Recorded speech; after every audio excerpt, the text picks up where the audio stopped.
So let's proceed to Incoterms.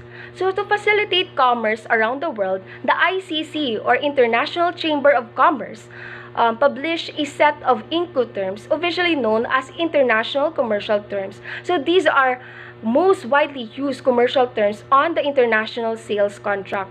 So their use in international sales is encouraged by the trade councils, courts, and international lawyers. Having a standardized system reduces the need for the lengthy negotiations or complex legal consultation when defining delivery terms in the contracts. So these are the three-letter standard trade terms, providing a valuable framework for the physical movement of goods in the international trade. So this acts as a common language for both buyer and seller when defining respective obligations, costs, and risks involved in transporting goods from the seller to the buyer.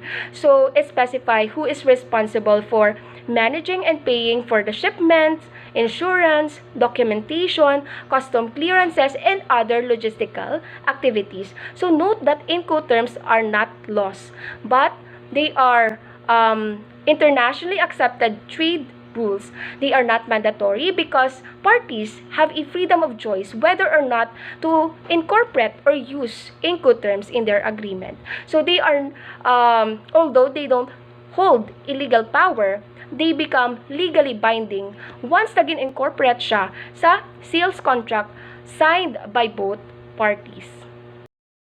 In continuation, there are 9 versions of Incoterms, starting from Incoterms 1936, 1953, 1967, 1974, 1980, 1990, 2000, 2010, and the current version, which is the Incoterms 2020. So notice that starting from Incoterms 1980, Incoterms updates every 10 years since then. So this is in order for the terms to conform and adopt to the changing trade practices. So wala gid man masyado changes in terms of the 2000 revision based from the previous version, which is the Incoterms 1990. But in Incoterms 1990, it has several changes based from the previous version, which is the Incoterms 1980. So it has two main reasons for the revision. So the first reason is the desire to adopt the terms in the increasing use of electronic data interchange. So the revision acknowledged the growing use of electronic data interchange and its potential use in the international trade. So while in 1980 Incoterms focuses on the paper-based documentation, in 1990 version, it allows the use for electronic data interchange, allowing for the electronic exchange of the business documents. But it is as long as both parties signed in their contract to use electronic data interchange in terms of the transmission of the documents.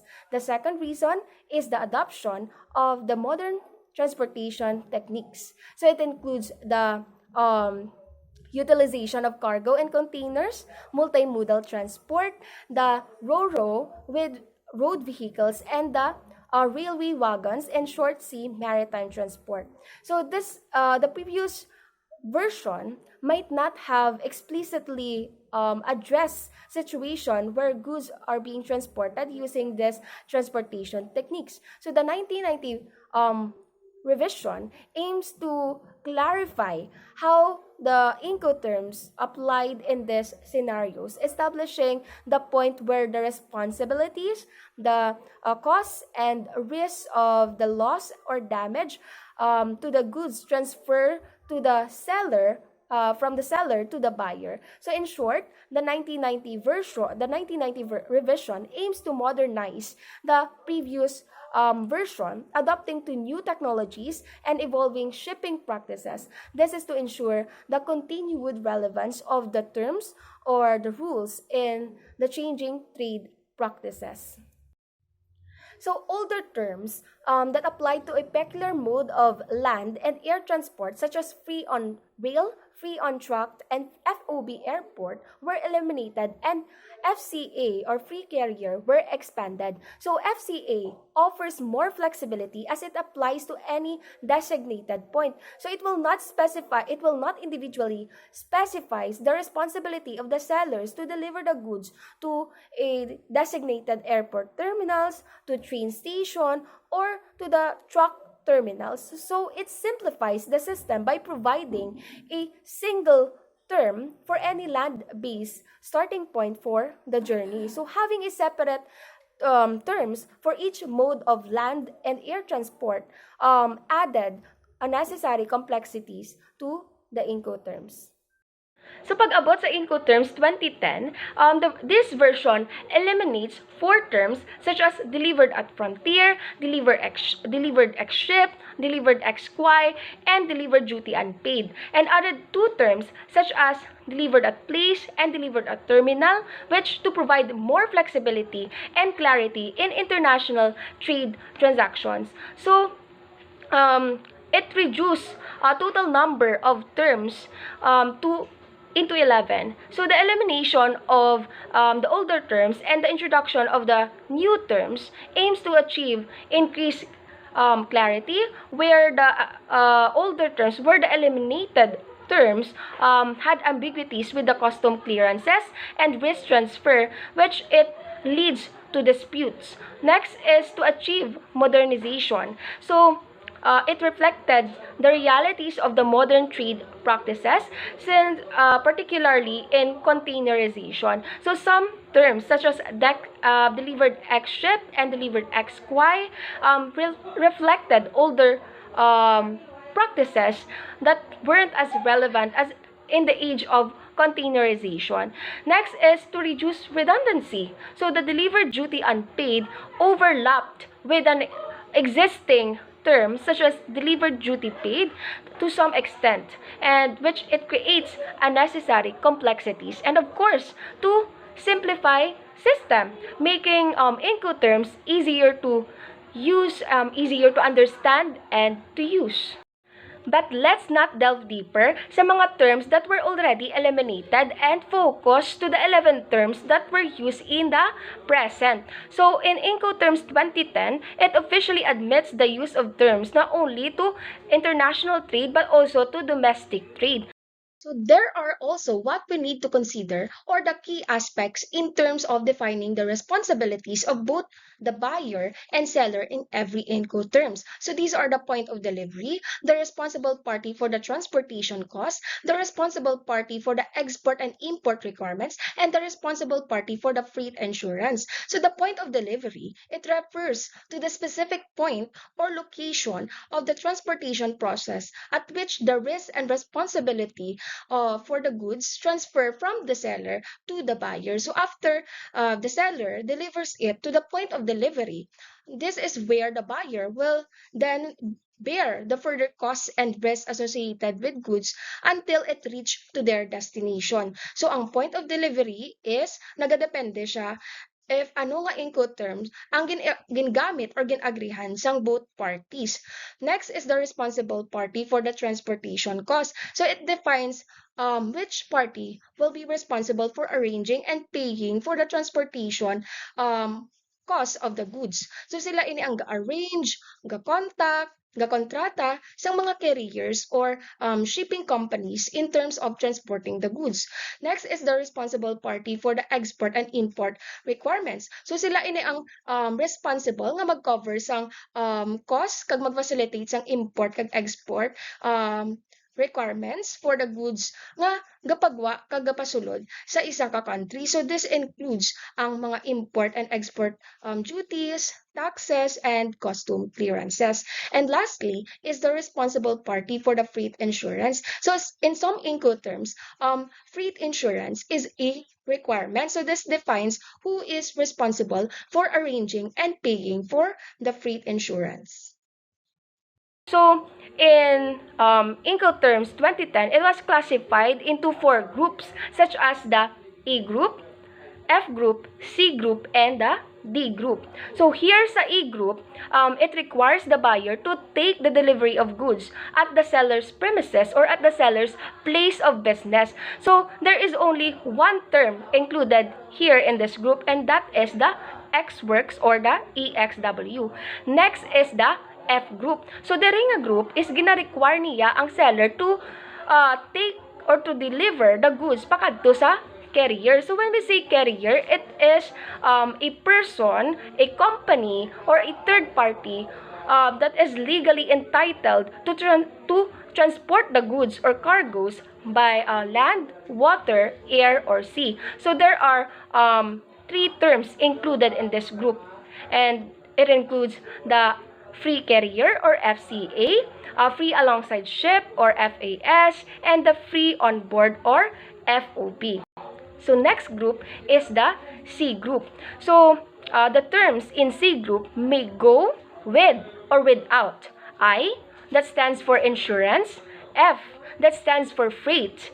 Or P, that stands for paid to. So in this group, it requires the seller to arrange and pay for the carriage or transportation of goods halin sa port of origin pakadto sa port of destination. So it also requires the seller to turn over to the buyer the documents necessary to obtain goods from the carrier, or to assert, or in order for the buyer to assert claims against the insurer in case nga ang goods is ma-loss or ma-damage. So the seller here is not require, okay, does not assume the risk of loss or damage once naging deliver niya na ang goods pakadto sa carrier. So there are 4 terms included in this group, and it includes the cost and freight or CFR, the cost, insurance, and freight or the CIF, the carriage paid to or CPT,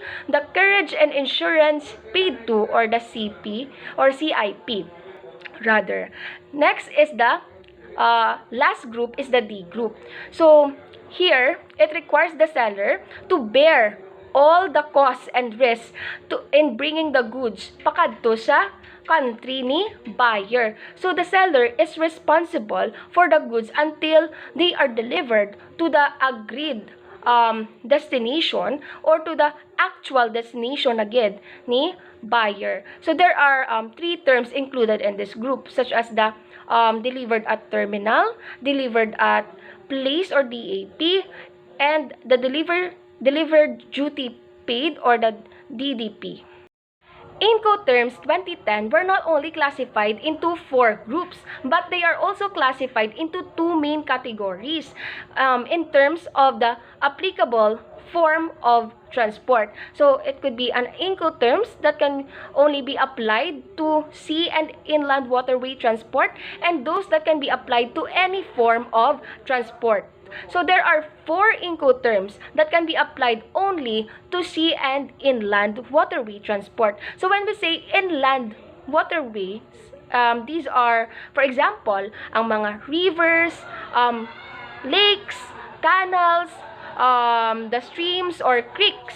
So there are 4 terms that can be applied in this mode of transport. So these are the free alongside, the FOB or the free on board, the cost and freight, the cost and insurance and freight.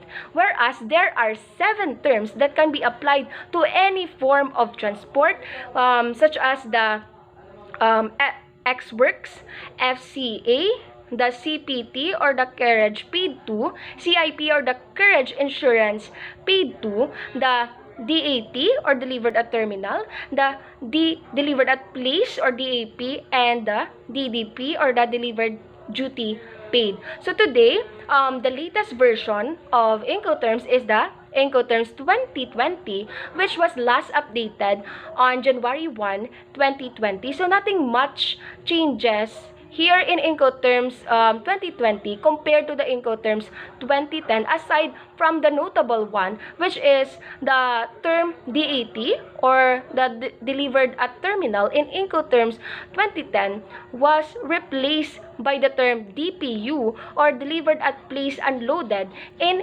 Incoterms 2010 in order to broaden the delivery location options beyond just terminals. So we have here a chart of Incoterms 2020, which provides an easy to understand format stating the task, cost, and risk associated with the buyer and associated with the seller in each Incoterms. So as we can see here, may-ari there is ang type of transport kung sa diin applicable ang each Incoterms, which is again discussed man kagina. The 11 terms of Incoterms, the transfer of risk, in which it refers to the point where the responsibility shifts from the seller to the buyer. And of course, ang responsibilities and charges nga i-bear ni buyer or seller along the transportation process depending on the Incoterms that they choose.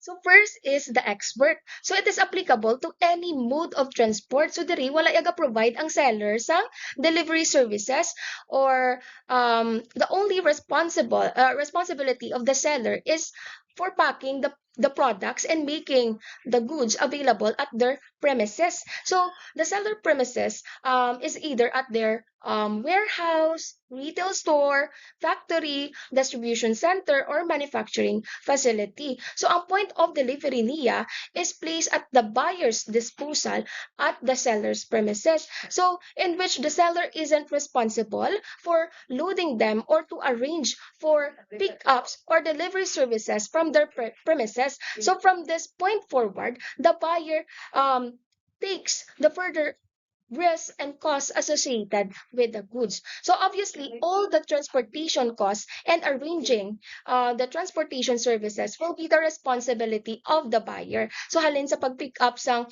goods, halin sa seller's premises, then sa pag-export, pag-ship, kag pag-import, pagkadto sa ilang destination. So in terms naman sa responsible party sa import and export requirements, it is the responsibility, both of this are the responsibility of the buyer. So in terms naman sa responsible party for the in freight insurance, here in Xworks, it is not explicitly stated or assigned to either the buyer or seller. So it is not required for them nga mag-apply sa insurance. So when it states negotiable, it means that it is open for negotiations. Depende sa ila agreement kung i-include bala or i-apply bala nila ang insurance coverage or kung sino ang magiging responsible. In addition also to Xworks can technically be used in international trade, but their complexities and challenges it creates for the buyer makes it less ideal or less favorable options to use in international nature. That is why it is more commonly used in domestic transactions. So the minimal involvement of the seller means that the buyer takes on the significant responsibilities and risk for the transportation journey of goods. And the buyer needs an expertise in international trade procedures, logistics, and also to potential custom regulations, which became complex in their part. So next is the pre-carrier or FCA. So it is applicable to any mode of transport. So like Xworks, of course, ang seller ang responsible sa pag-package and pag-ensure that the goods are available at his premises, but mas extended ang responsibility diri ni seller. So the seller is responsible to transport the goods pakadto sa agreed upon name place or to the designated location within the seller's country, making the goods available sa carrier nga ginpili ni buyer nga maga-pick up sang goods. So the agreed upon name place or the designated location could be at the seller's premises or it could be at a specific location where it could be at the warehouse, terminal, factory, or any other location within the seller's country. So ang responsibility ni seller is gaan siya once naging load or sulod na ang goods sa carrier na ginpili ni buyer. So it could be a truck, train, van, or any type of transport. So therefore, si seller ang responsible sa sa loading charges sang goods sang carrier. So ang point of delivery niya is at the name place delivery where the goods are placed on the buyer's chosen carrier or transport. So from that point forward, the responsibility and risk of goods will transfer to the buyer. So ang responsible party naman for the transportation cost in terms sa carrier nga maga-pick up sang goods is kay buyer. So si seller iya lang ya responsibility is to make sure ang goods is naka-load siya sa carrier nga ginpili ni buyer. So from that point forward, tanan na transportation cost sang goods pakadto sa location ni buyer will be the responsibility ni buyer. So in terms naman sa export and import requirements. So sa export requirement is responsible dira si seller, and in terms for the import requirements, it is the responsibility of the buyer. So in terms naman sa freight insurance, it is also the same with exports. So it is also negotiable and it is not required. So depende siya sa agreement sa both parties.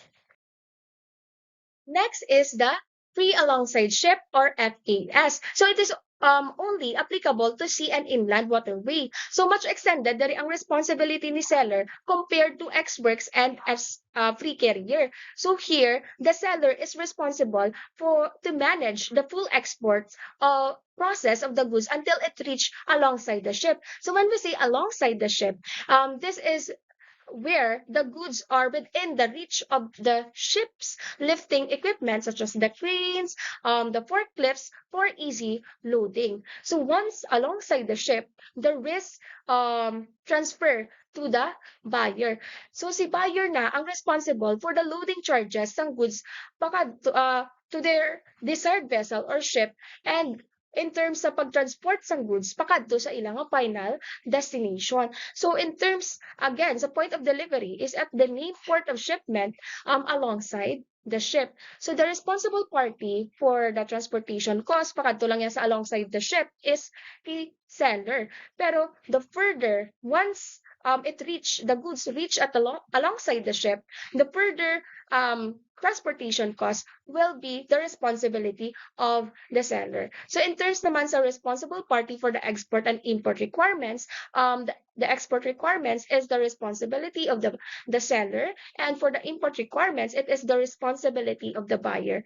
And in terms naman sa responsible party for the freight insurance, it is also negotiable. So it is not required, and it depends on the agreement of both parties whether to apply or not insurance coverage. Next is free on board or FOB. So it is also applicable only to sea and inland waterway. So mas extended lang ang iya responsibility compared ang responsibility ni seller compared sa free alongside ship. So in a sense nga hindi lang yapakadto sa ship ang responsibility ni seller compared sa free alongside ship na si buyer ang responsible sa loading charges ng goods sa ship. Diriya sa FOB is si seller. So once the goods are safely loaded onto the ship, from that point forward, all the further costs and risks associated with goods pakadto sa destination ni buyer will be the responsibility of the buyer. So in terms of the point of delivery, again, is at the named port of shipment where the goods are loaded onto the vessel or ship or onboard vessel. So the responsible party for the transportation cost pakadto sa ship is same lang sa free alongside ship, which is kay seller. So from that point forward, tanan nga transportation cost will be the responsibility of the buyer. In terms of the responsible party for the export and import requirements, for the export requirements, it is the responsibility of the seller. And in terms of the import requirements, it is the responsibility of the buyer. And in terms naman sa responsible party for the freight insurance, it is negotiable also, which it is not required, but it depends on the agreement of both parties. Next is cost and freight or CFR. So it is also applicable only to sea and inland waterway. So diriya mas extended na naman ang responsibility ni seller compared sa FOB in a sense that si seller ang responsible sa transportation and or freight charges of transporting the goods from the port of origin pakadto sa port of destination or to the buyer's port. So once the goods have arrived to the buyer's port, the further costs and risk will transfer to the buyer. So ang point of delivery, amo man gyapon, it is at the named port of shipment where the goods are still on the board vessel. So si seller lang ang bahala sa pag free charges sang pagpagwa sang goods sa iya country. So once the goods have arrived at the buyer's port, so ang unloading charges will be the responsibility of the buyer, and also for delivering or the transportation of goods pakadto sa iya nga final destination. So in terms naman sa um, transportation costs, I already mentioned it earlier. So in terms of the responsible party for the export and import requirements, the export requirement will be the responsibility of the seller, and the import requirements will be the responsibility of the buyer. So in terms naman sa responsible party for the freight insurance, it is negotiable also, which it depends on the agreement of parties. Next is cost insurance and freight. So it is also applicable only to sea and inland waterway. So it is the same with CFR in terms of the responsibility of the seller in ensuring the goods na makaabot sa buyer's port. So ang pagkalain lang nila nga duwa is that in CIF, gina-require diriya ang seller nga mag-purchase sang insurance, whereas sa CFR is it is negotiable. So it is not required kay seller or kay buyer nga mag-purchase sang freight insurance. Here, ang minimum insurance applied under CIF typically covers the goods from the time they are loaded onto the ship at the port of origin until na makaabot sila sa port of destination. Next is Courage Paid to or CPT. So compared to CFR, CPT is applicable to any mode of transport, and here mas extended ang responsibility ni seller. So under CPT, the seller takes care of everything until the goods were handed over to the first carrier at the buyer's country. So once the goods are transferred to the first carrier, the further costs and responsibility associated with that goods will be transferred to the buyer until nga makaabot ang goods pakadto sa ilang final nga destination. So again, in terms of point of delivery, in CPT, it is at the named place of destination where the goods are unloaded from the ship and transferred to the carrier. And the responsible party for the transaction costs, I already mentioned it earlier. So in terms of the responsible party for the export and import requirements, for the export requirements, it is the responsibility of the seller. And in terms for the import requirement, it is the responsibility of the buyer. So in terms naman sa responsible party for the freight insurance, it is negotiable. So depende sa agreement sa both parties. Next is the courage and insurance paid to. So it is also applicable to any mode of transport. So this is the same with CPT. So ang difference lang nila nga duwa is that here in CIP, it requires the seller to purchase freight insurance, whereas in CPT, it is not required. So the insurance covers the interjourney from the port of origin until nga ma-deliver ang goods pakadto sa agreed upon designated name place at the buyer's country. Next is delivered at place or DAP. So it is applicable to any mode of transport. So the seller's responsibility extends further than in CPT. So they are obligated to deliver the goods to a named place of destination in the buyer's country. So compared sa CPT, hindi lang asta nga ma-deliver ang goods sa first carrier to the buyer's country, but also paying for that carrier. So once the goods arrive to the named place of destination and are ready for unloading, the further costs and responsibility and risk will transfer to the buyer. So si buyer na ang bahala sa unloading charges ng goods sa inanga carrier. Now kung ang delivery point or ang name place of destination kung sa diin gin deliver sang carrier ang goods, naging agrihan man sang both parties is different from the final destination of the buyer will then be responsible for arranging and paying for any onward transportation until nga makaabot lang gid sa ila gid nga final destination. So again, in terms of the point of delivery, sa DAP, it is once na nag-arrive ang goods at the named place of destination, and from that point forward, the buyer will then take the responsibility. So in terms of the transportation cost, I already mentioned it earlier. And in terms of the responsible party for the export and import requirements, so for the export requirements, it is the seller's responsibility. And in terms for the import requirements, it is the buyer's responsibility. And in terms of the responsible party for the freight insurance, so it is also negotiable. Next is delivered at place unloaded or DPU. So it is also applicable to any mode of transport. DPU is a replacement of delivery at terminal. But DPU Incoterm retains the core concept of delivery at terminal but expands the delivery location options beyond just terminals. So these designated terminals includes the airport, seaport, or inland terminal. So ang delivered at place unloaded is parehas lang sila sang delivered at place in terms of the responsible party for the transportation cost, the export and import requirements, and in terms of the freight insurance.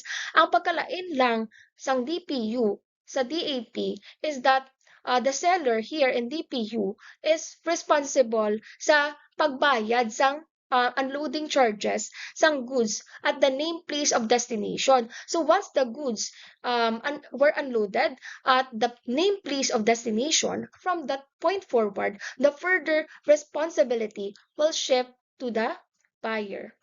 Next is delivered duty paid or DDP. So it is also applicable to any mode of transport. So under DDP, the seller takes on the maximum responsibility of delivering the goods halin sa point of origin pakadto na gid sa final destination ni buyer or at the buyer's premises. So the seller is responsible in terms sa tanan nga transportation cost, even the onward transportation, and in terms man sa export and import requirements. But in terms of the responsible party for the freight insurance, same with the other previous Incoterms, it is negotiable. So DPU is like an opposite of X-Works. Kung sa diin sa X-Work is si buyer ang ga-take sang maximum responsibility hasta nga makaabot siya destination ang goods. Wherein, there is a DDP is si seller. So, DDP is like a complete door-to-door delivery service. So, overall, tanan nga charges, tanan nga gasto nga gin-handle or gin-carry or gin-bear ni seller will be computed, will be summed up, and that will be the selling price nga sulukton ni seller kay buyer.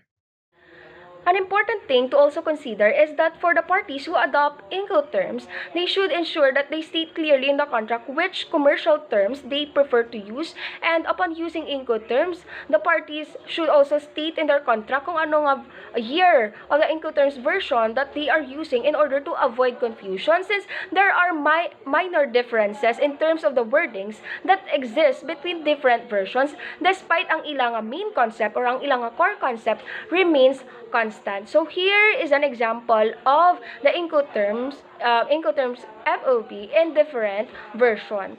So all of this version shares the same or main concept, but here in 2010 and 2020 versions, it explicitly mentions the seller's obligation to clear the goods for exports, which was impliedly or not explicitly stated in the 2000 version. And also here, sa 2020 version, it emphasizes that clearing of goods for the exports can also be modified by agreement, which is not present sa version sang 2002 and 2010. So, In 2020 version, also it uses the word nominated instead of designated for the buyer's vessel, but the meaning remains the same. So some may be using the previous Incoterms since some of the contracts may have been established using the previous Incoterms and the parties just decided nga i-continue na lang ang version nga ila ginagamit until the contract expires, or not all businesses stays updated, or there are some that may be accustomed to the previous version and prefer what they know rather than to adapt to changes in the latest version.